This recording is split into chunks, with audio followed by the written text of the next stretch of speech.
It's the early hours of February 11th, 2022. 21-year-old Saqib Hussain and Mohammed Hashim Ijazuddin are captured on surveillance camera footage entering the Tesco supermarket in the Hamilton area of Leicester, England. The boys have just made a rough 60-mile trip from Banbury in Oxfordshire to Leicester in order to collect £3,000 from a 46-year-old woman by the name of Bukhari. However, ladies and gentlemen, the money would never be handed over. Instead, a rough 10-mile pursuit by two separate cars would be underway. The result of the 100 miles per hour chase would sadly leave both young men dead after one of the pursuing cars rammed into the car carrying the boys. Ultimately, their car would spin out, flip, and fly into a central reservation. It was cut into two after hitting a tree.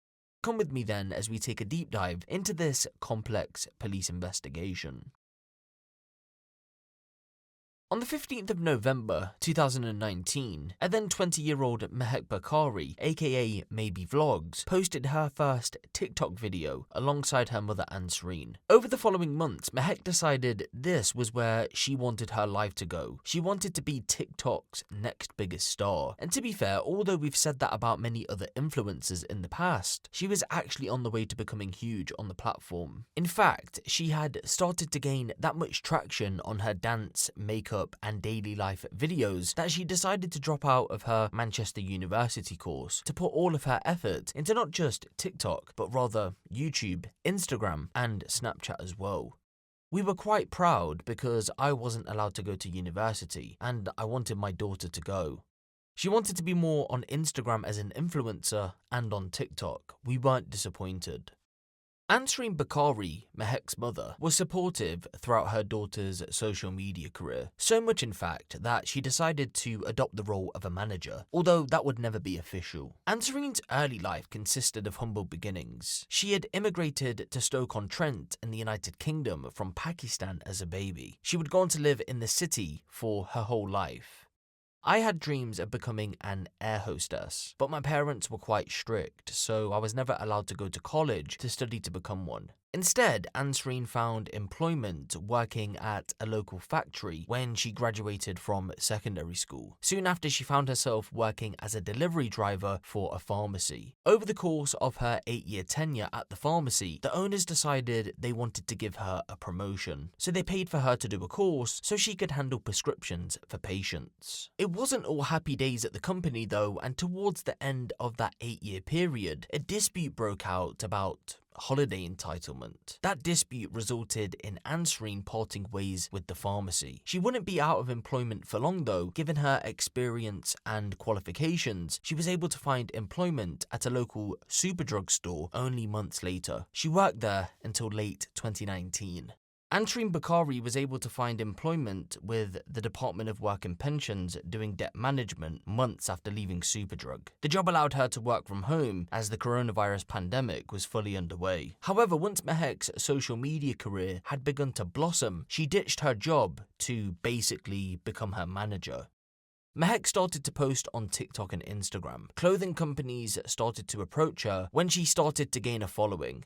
She had to wear clothes and tag the brand.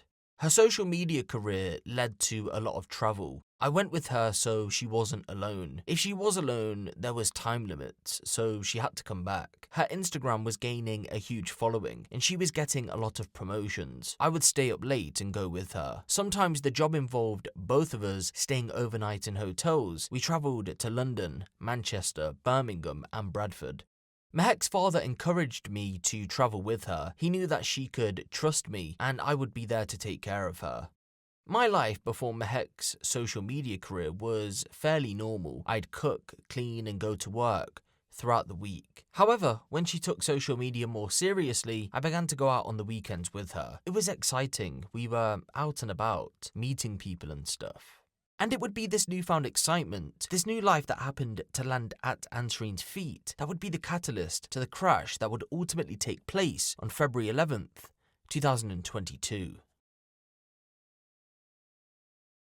At some point in early 2020, Ansreen and Mahek had been with Ansreen's nieces, Mahek's cousins. They had posted on TikTok and decided to engage with other young people on social media. After all, the national lockdown was fully underway by this point, so it's to no surprise that they opted to use this method to connect with new people. The app of choice for the girls was Azar, a live video app similar to Omegle, but more preference settings can be chosen in order to find someone who you potentially could spark a friendship or relationship with. Enters a then 18-year-old Saqib Hussain. Not much is known about Saqib's initial interactions with the girls, other than Ansreen's niece explaining to him that Mahek was a TikToker who by that point had a couple semi-viral videos and that her mum was present with them. Saqib and Ansreen shared a "hi, how are you?" but that was it. Nothing else really came from it.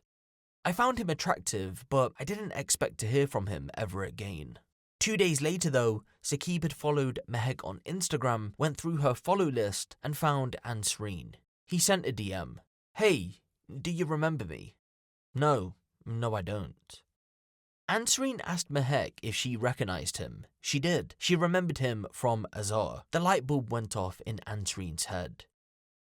We started talking from there. We were chatting every day, so we exchanged numbers. After we exchanged numbers, he would call every day. It would be 5 times. I didn't think it was strange in the beginning. To cut a long story short, Ansreen and Saqib had an affair behind her husband's back between early 2020 through to December 2021. We know of at least 11 occasions where they were present together, at parties, events, shisha lounges and restaurants. On at least 2 occasions, they took their romance the full way at hotels in London. Over the course of their affair, Saqib showered Ansreen with gifts, totaling roughly £3,000. An Apple Watch, shoes, clothes, meals and makeup were just some of the items he had purchased for her. Ansreen claimed that she never asked nor wanted the gifts, but accepted them anyway. Saqib was smitten. He confessed to friends and family that although he knew she had a husband and children, he was deeply in love with her. She, on the other hand, didn't necessarily feel the same way.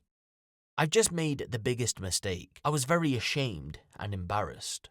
It was clear that the lifestyle had gone to Ansreen's head. She felt young again. Remember, only months before the two began speaking, Ansreen, in her own words, lived a normal life. Saqib played a role in the excitement that she had described.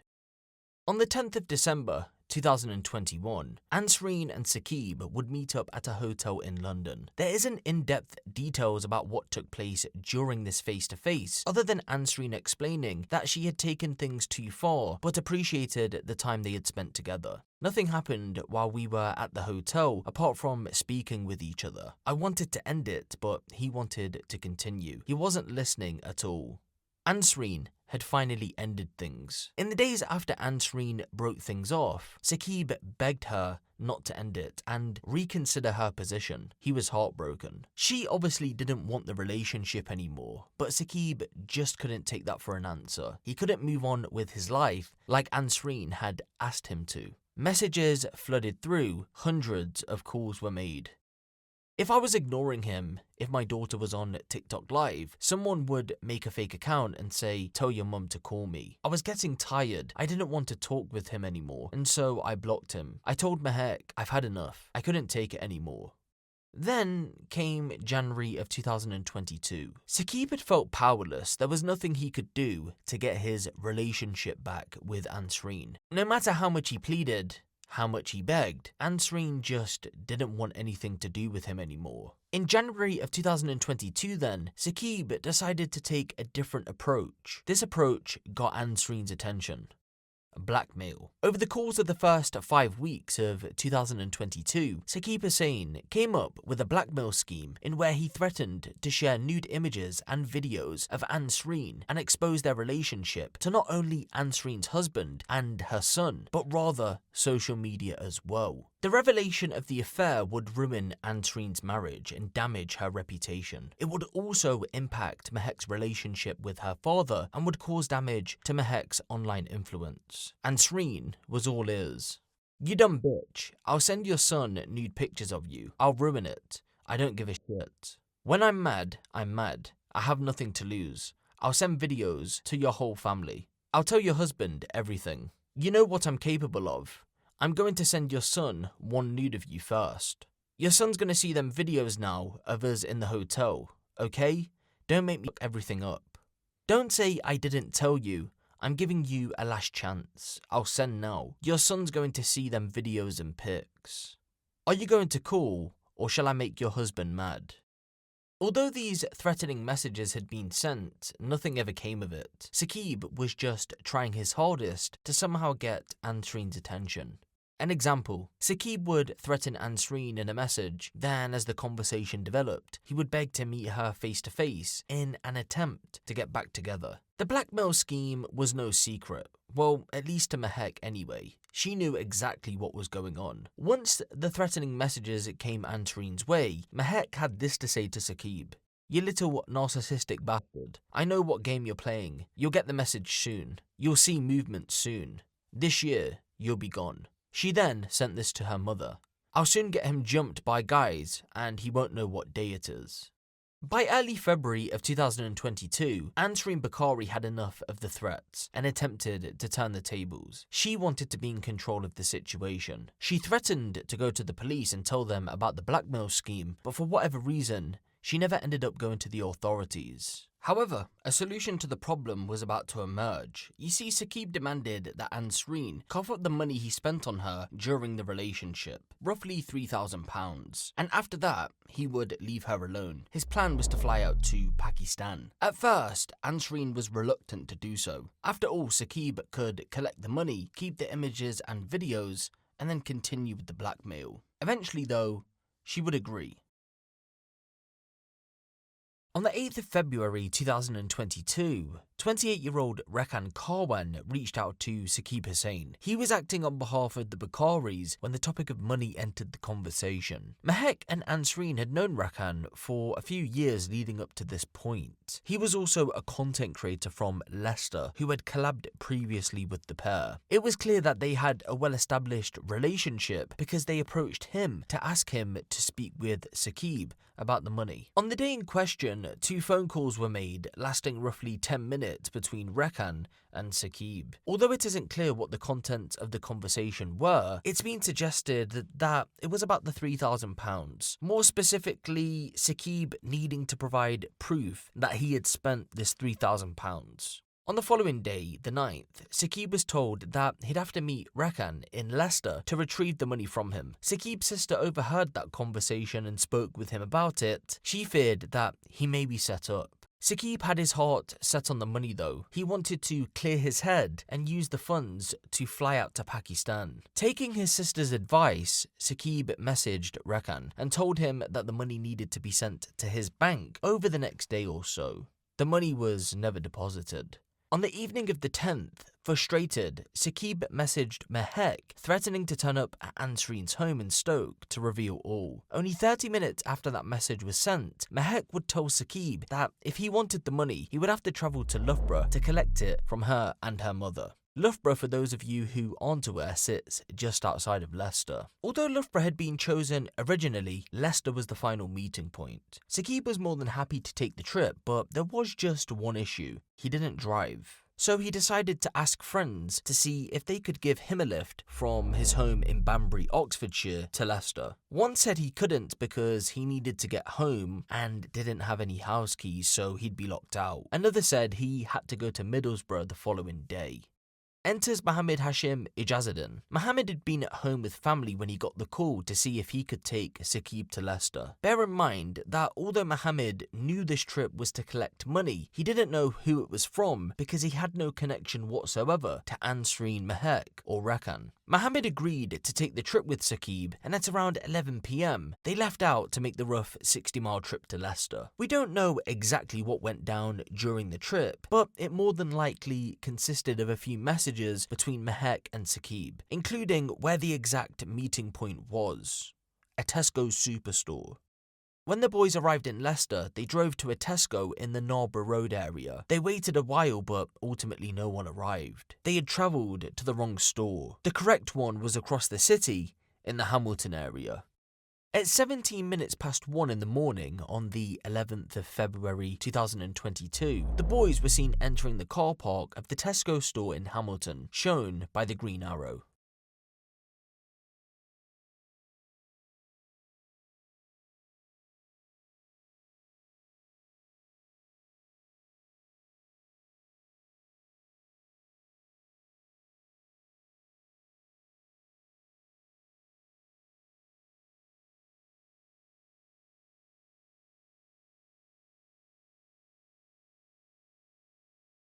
The red arrow hovers over a silver Audi TT. Present in the vehicle is none other than Mahek and Ansreen Bukhari, Rakan Karwan and Mohammed Patel. The blue arrow hovers over a blue Seat Leon. Present in the vehicle are Race and Amir Jamal, both cousins, Natasha Akhtar, the owner of the blue Seat Leon, and Sanaf Gullah Mustafa. Let's break down how all involved are connected. Everyone in the blue Seat Leon, Race, Amir, Natasha and Sanaf, are all part of a friendship group that includes Rakan and Mohammed, who sit in the Audi TT. It should be noted though that Mohammed was one of the newer members of the group. He had known Race for a while, but had only started to socialise with the others in the few months leading up to this point. The connection between the Bukharis and this friendship group, as you know, is Rakan. But it wasn't just him. Race also knew them as well.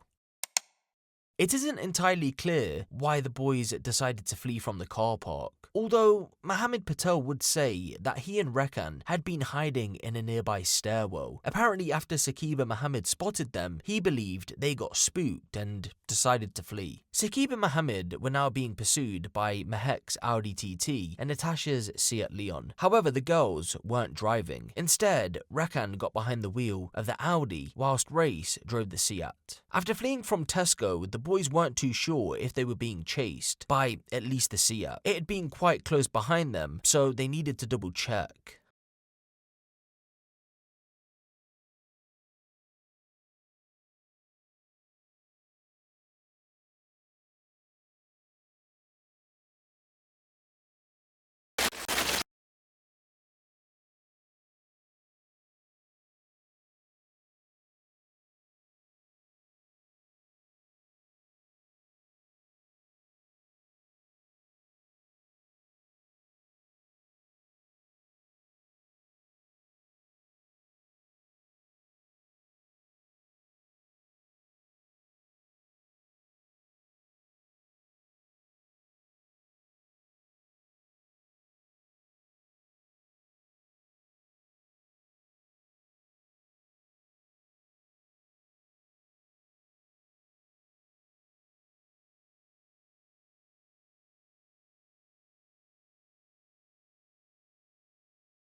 At some point during the pursuit, Mahek had called Saqib to tell him to stop and pull into a supermarket car park, but he refused. Once she realised he wasn't going to stop, the conversation got heated.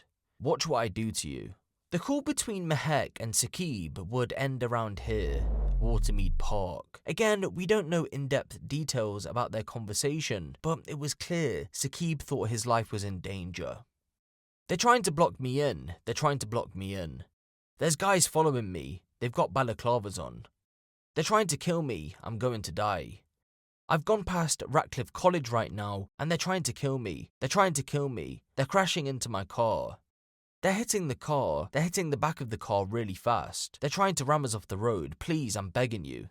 Oh my God. Are extracts from a phone call made by Saqib to the Leicestershire police right after he had spoken with Mahek. He called them in fear for his life. Those three words, oh my God, were followed by screaming and then a loud crashing noise. The pursuit lasted roughly 10 miles. Some of the vehicles had reached speeds of around 100 miles per hour. According to CCTV that hasn't been released to the public, it looked as if initially both the Audi TT and Seat Leon were attempting to box Mohammed's car in order to bring it to a standstill. This tactic would fail after every attempt. With the plot to slow them down failing, both cars opted for a different method, one that would put the lives of Mohammed and Saqib at even more risk. They decided to ram the vehicle. Rakan and Race had been on the phone to one another when they decided to switch up the tactics. Both were encouraging each other to continuously ram the car.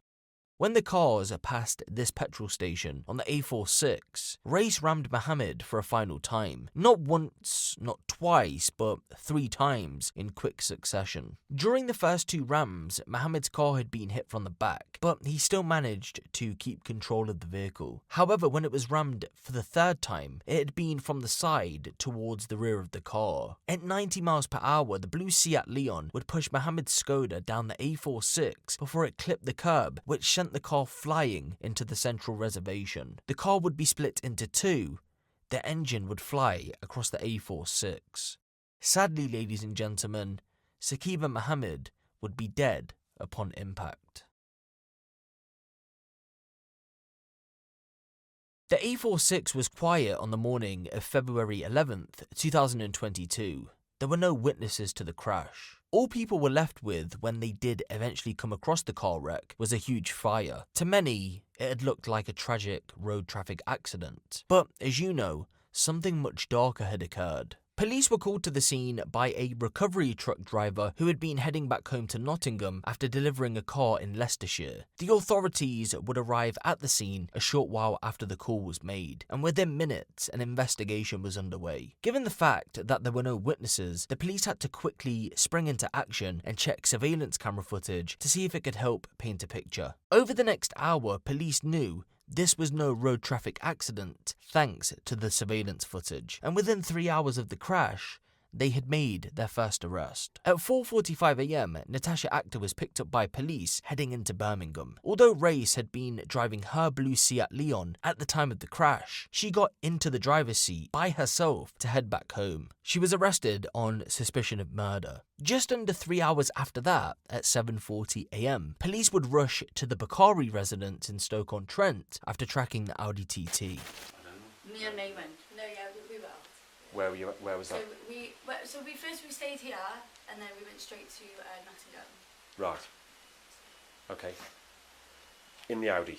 Yes, Audi. Yeah. Right. Both Ansreen and Mahek were arrested on suspicion of murder. A few days after the incident, the police attended Amir Jamal's address as they were searching for information about Race and Rekhan's whereabouts. When police turned up at his address on Catherine Street in Leicester, Amir wasn't present. He had been in Leeds spending time with his daughter. Amir's father called him to let him know that the police had been round and that he needed to get back to Leicester. When he got back to Leicester, he would go to a local police station to speak voluntarily with them. They had asked him questions about Rekhan and Race's whereabouts, and when he had last been with them, he would lie to police.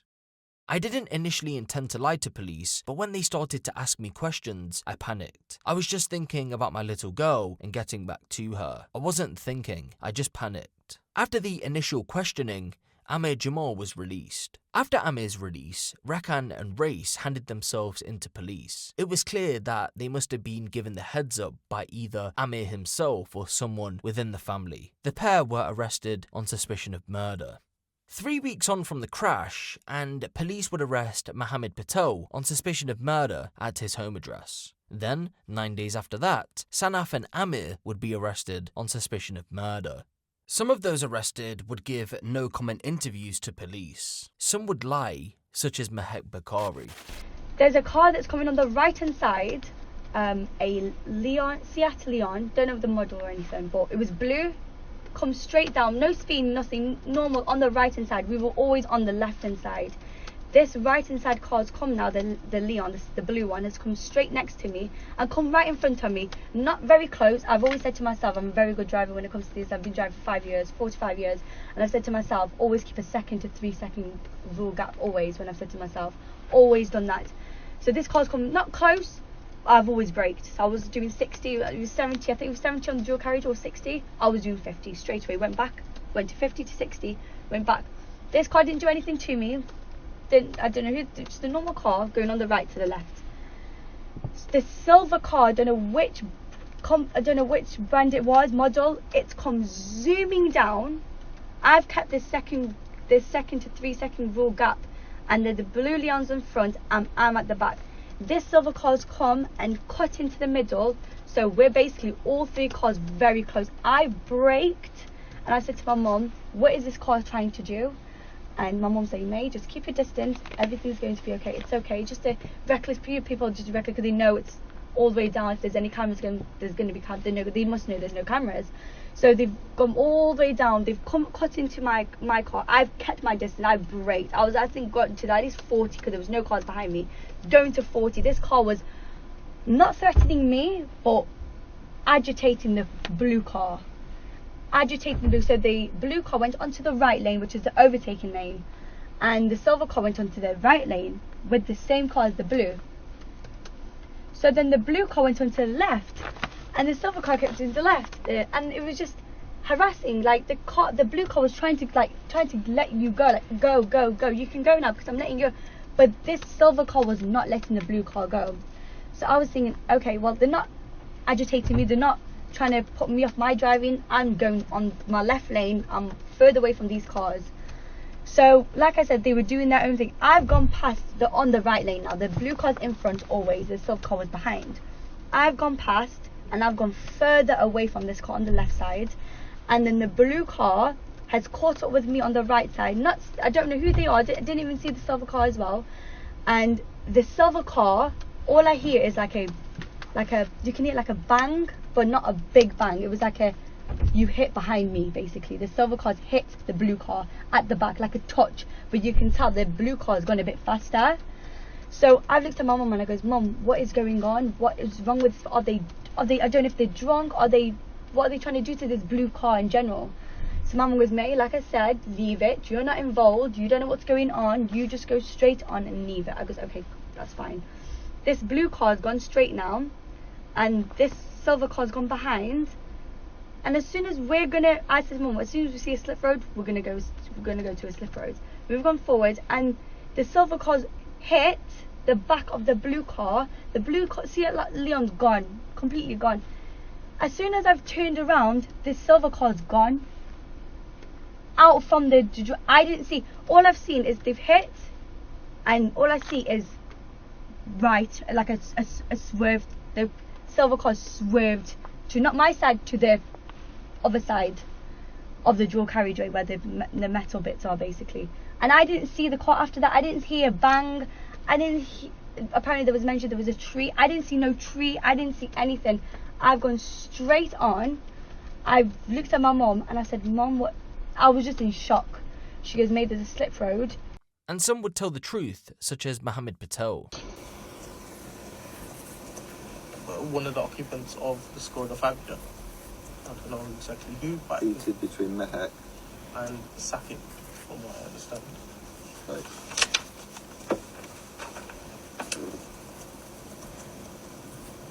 Yep. From there, I didn't really follow what the situation was. I was under the influence of cannabis at the time.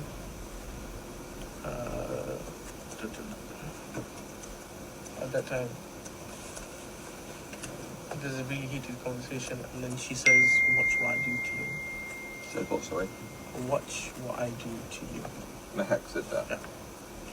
Saqib on the phone. I'm in a panic at the moment. I don't know what to do. I don't know how to get out of this situation. From there,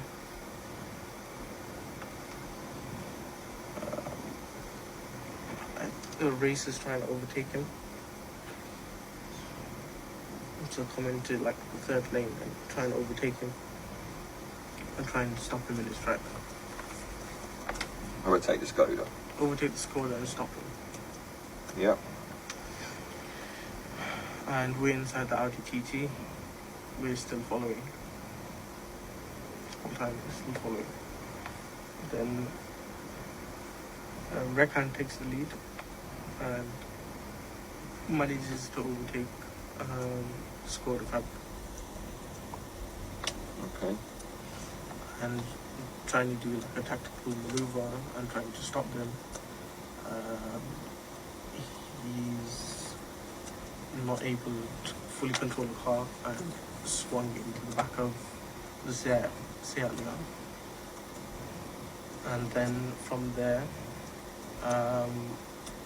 because Mahek had said, "Don't damage this car," he had held back.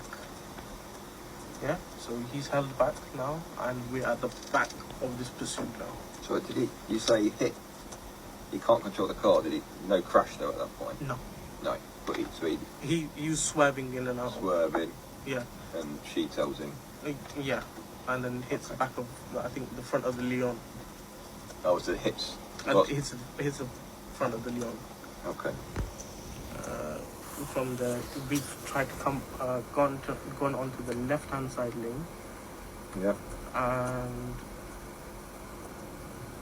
now the Skoda Fabia is trying to hit us, which has hit the driver's side, the rear, and we've almost lost control. The Rakan has managed to control the car and bring it, to a stable speed, and we're okay. And now, from what I believe, Seat Leon. Yep. The Seat Leon is now chasing the guy full on, and we've gone past the Shell on the A46. So we've gone past the speed camera, and he's not trying to ram him. This has all happened after the Shell and the camera. There's a camera on the A46. Yeah, I know. And the Shell. Yeah, I know. Once we've gone past the Shell, this has all started to happen. And he's driving is very erratic. Reese. Yeah. Reese is driving is very erratic. And now there is a phone call being made from my phone, number ending 68, made to Mr. Jamal's phone. Yep. From the phone call being made because Rekan had specifically told me to make the phone call to him, and we're not able to stop the car by any chance. We're not able to stop him in the side of the TT. So now Race has taken the lead. He's got him Rekan on the phone. I've got Rekan on the phone. On my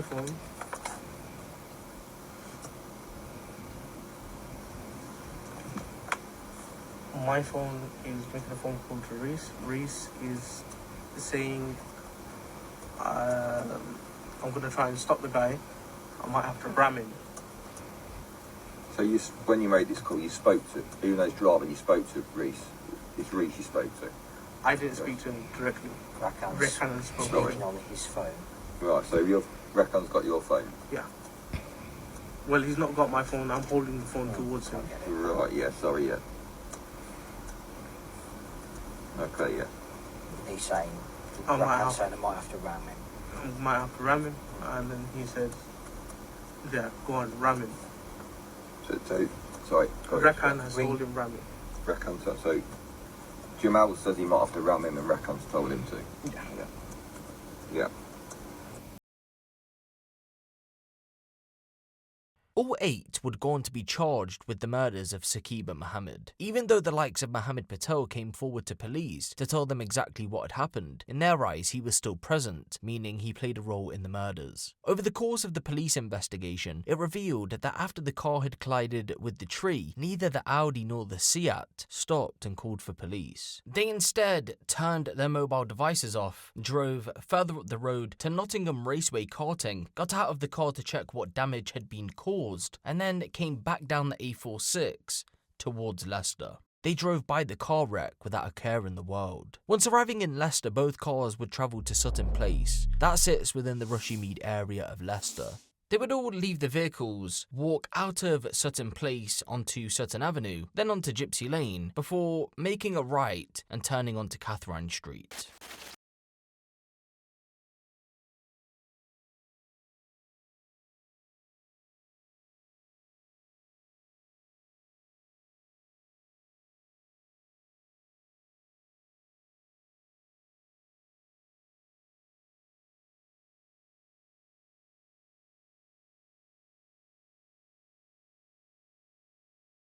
Mohammed Patel had broke off from the group at this point in the CCTV footage. He had headed back home to the Northfields area of Leicester. After this CCTV clip, Amir and Rekan walked back down Gypsy Lane to Sutton Place, and it was here Amir Jamal split off from him, heading towards his home on Catherine Street. He had taken a shortcut through an alleyway. According to testimony from some of those involved, they had parked the cars up in order to lay low from potential police in the area. In October of 2022, all 8 went on trial for the murders of Saqib Hussain and Mohammed Hashim. However, the trial collapsed midway through due to a jury irregularity. We'll never know what that was due to reporting restrictions handed down by the judge, but we do know it had nothing to do at all with the case or the people involved. With the trial collapsing, it meant then that all 8 were allowed to be released on bail. They were to be retried starting in May of 2023.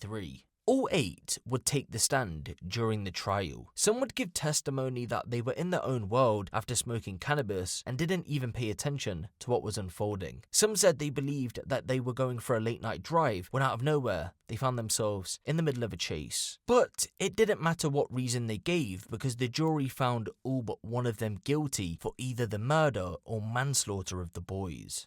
It's to no surprise that Mohammed Patel was the only one found not guilty. After all, he came clean to police about what specifically had happened and had told them about everyone's role in the incident. It wasn't just that though. You see, although Mohammed had been present, he had been at home prior to the meetup. Everyone else within the friendship group had been together earlier on that night, smoking at a shisha lounge. It's clear then that Rekan and Race had got the heads up about what was about to go down, and in the jury's eyes, everyone apart from Mohammed must have had some sort of knowledge that something serious was about to take place.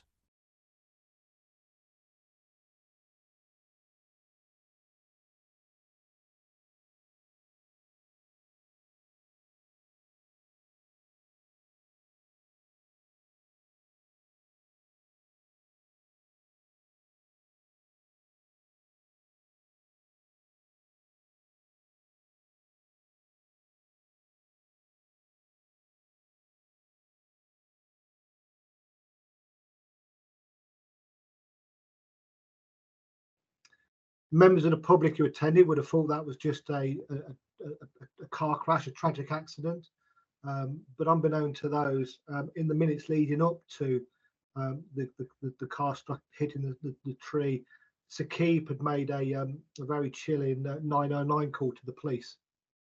Now the call commenced, and he reported to the operator that they were being followed by 2 vehicles, that the occupants were wearing balaclavas, they were blocking him in, they were hitting his car, trying to ram his car, and it progressed along the A46 when he was providing the operator with some key location data, some key signposts, until very close to the end when he reports a car extremely close. You then hear a sound and then screams and silence then as the car hits a tree. So we quite early on were aware from the police perspective that this wasn't just an ordinary traffic collision at these stages. And then clearly as the investigation progressed and people were being arrested and interviewed, it was clear then we had some considerable involvement with social media and contents around who was contacting who and how they were contacting each other, which we can come on to in a little bit. But in essence, the contact between them in the early stages was scant. It was reliant upon traditional phone calls and text messages, and that wasn't clearly presenting the whole picture at the time. So, and Saqib's phone clearly was destroyed in the accident or the crash, so we couldn't get anything from his phone. So we were left with a big gap in terms of how do we piece everybody together, knowing what we knew from the families, knowing what we had an inclination about, but there was nothing to support the accounts. And it wasn't until a lot later, close to the first trial, that we were able to obtain the phone data from Saqib's destroyed phone and the pictures and the images with the help of his family that showed the the contents, the phone calls, the social media, but more importantly, the photographs of him and Ansreen Bukhari that really brought the whole investigation together, and showed that there was a sexual relationship or had been going on between the two of them, something which they denied right up until the point that we were able to show the evidence to the defendants.